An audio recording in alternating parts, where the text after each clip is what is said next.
সম্মানিত উপস্থিতি, আমরা শুকরিয়া আদায় করবো সে আল্লাহ তাআলার যে আল্লাহ রাব্বুল আলামিন মুহূর্তের মধ্যে অবস্থার পরিবর্তন ঘটায় দিতে পারে। এক কিঞ্চিত পরিমাণ কি করে না, সময় কাল স্থাপন করে না, মুহূর্তের মধ্যে।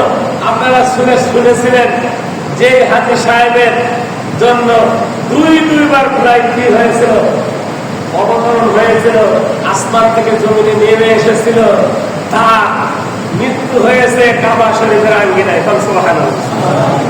এমন মৃত্যু কয়েকজনে ভাবতে পারবে, হজই করতে পারবে না, কিন্তু আল্লাহ তাআলা তার হজ কবুল করে নিয়েছেন। তাকে ওই কাবা শরীফের আঙ্গিনায় তাকে সব বেশি পছন্দ করে যে হাজী সাহেবদেরকে আল্লাহ তাআলা ওই জান্নাতুল বাগিতে কবর দেওয়ার জন্য তাদের মৃত্যু সেখানে ঘটায় দেয়। সুবহানাল্লাহ। আল্লাহ তাআলা মুহূর্তের মতো সময় কি করে দেয়, পরিবর্তন করে দেয়। সে আল্লাহ চিন্তা করে আমরা আমাদের অন্তরের অন্তরস্থল থেকে কৃতজ্ঞতা প্রকাশ করব, শুকরিয়া আদায় করব, দিল থেকে জবান দিয়ে একতাবদ্ধভাবে আমরা বলছি আলহামদুলিল্লাহ।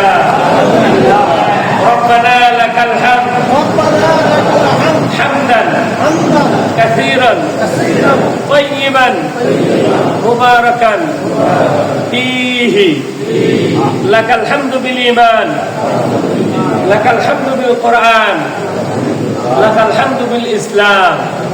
আমরা পরে আলহামদুলিল্লাহ। দরুদ ও সালাম পেশ করে নিচ্ছি মানবতার কল্যাণে দূত মুক্তির দিশারি, যাকে আল্লাহ রাব্বুল আলামিন এমন একটি সময়ে দুনিয়াতে প্রেরণ করেছিলেন যে সময়টা দুনিয়াতে একটা জাহান্নামের নরকে পরিবর্তন হয়ে গেছিল। মানুষকে মানে কি করতো না, মানতো না, চিনতো না, জানতো না। অল্প কিছু কথাতেই একজন অপরজনের সাথে যুদ্ধে লিপ্ত হইত। যেমন এই সময়ে ইসরায়েল নামে একটা দেশ আছে যে গায়ে মানে পায়ে পাড়া দিয়ে মুসলমানদেরকে নিধন করার জন্য একটা মিশনে নেমেছে। সকলে বলেন আউযুবিল্লাহ। আমরা দোয়া করব আল্লাহ তাআলা যেন ওই ইসরায়েল নামক যে আজরাইল দুনিয়াতে এসেছে, হ্যাঁ, ওই ইসরায়েলকে যেন আল্লাহ তাআলা নির্বংশ করে দেয়, মাটির সাথে মিশিয়ে দেয়। সকলে বলেন আমিন। সম্মানিত উপস্থিতি, আমি আজকে যে সূরাটা আপনাদের মাঝে তেলাওয়াত করেছি সকলেরই জানা সূরা, কিন্তু মানে একটু বড় সূরা। এই সূরা ছোট্ট কোনো সূরা নয়। এই সূরাটা 5 থেকে 5.5 পৃষ্ঠা আকারে আল্লাহ রাব্বুল আলামিন কোরআনুল কারীমের মধ্যে লিপিবদ্ধ করে দিয়েছেন। এই সূরাতুল ইয়াসিন। সকলে বলেন মারহাবা। নাম কি? নাম কি? সূরা ইয়াসিন। সকলে জবান খুলে বলতে হবে সূরা ইয়াসিন। সূরা ইয়াসিন এমন একটি সূরা যে সূরাটা কোন বান্দা বান্দী যদি তার মুখ দিয়ে তার জবান দিয়ে একবার শুধুমাত্র তেলাওয়াত করে, তার আমলনামায় 10 বার কোরআনুল কারীম খতম করলে যে পরিমাণ নেকি হয়, ওই পরিমাণ নেকি এই কোরআনুল কারীম তেলাওয়াত করার বিনিময়ে তার আমলনামায় আল্লাহ রাব্বুল আলামিন লিখে দেয়। আলহামদুলিল্লাহ। কেন আমি বলছি, কোরআনের মধ্যে যা সম্পর্কে আজকে আলোচনা, কি বলেন ঠিক কিনা? কেন 10 খতম কোরআন পড়ার সওয়াব আল্লাহ দেবে? এর সাথে কোরআনুল কারীমের সর্ববৃহৎ যে সূরা, অতপ্রায় কোন সূরা নাই। একটা সূরা হলো 2.5 পারা। আল্লাহু আকবার বলেন। একটা সূরা কত পারা? 2.5 পারা। ছোট্ট না, বড় সূরা, বিশাল বড় সূরা।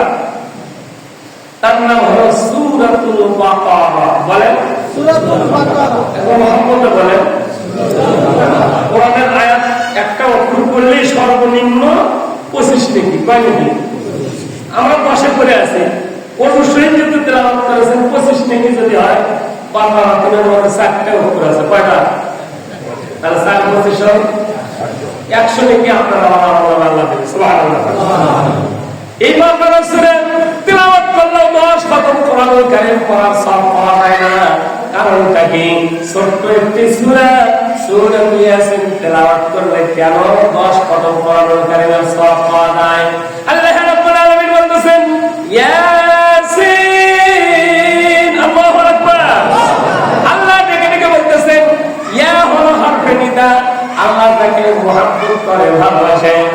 তাকে ইয়া বলে সম্বোধন করে। আল্লাহু আকবার। ইয়া মানে হে। সিন সাইয়েদ, সিন শব্দের অর্থ হলো সাইয়েদ।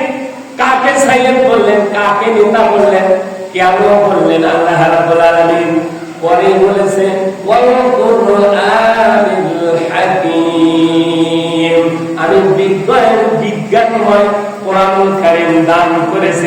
সুবহানাল্লাহ। তাহলে কাকে দান করেছে? নেতাকে। কাকে? কাকে? কাকে?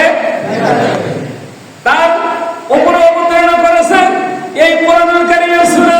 কেন অবতীর্ণ করলেন?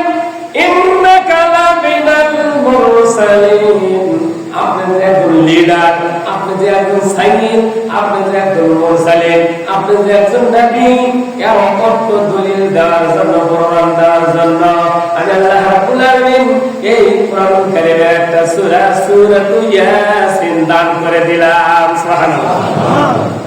কোরআনুল কারীমটা একটা আশ্চর্যময় কিতাব। আজ থেকে 1500 বছর আগে আল্লাহ রাসূল যেই বাণী বলে গিয়েছে, বিজ্ঞানীরা খুঁজতে খুঁজতে ওই বাণী পেয়েছে। সুবহানাল্লাহ।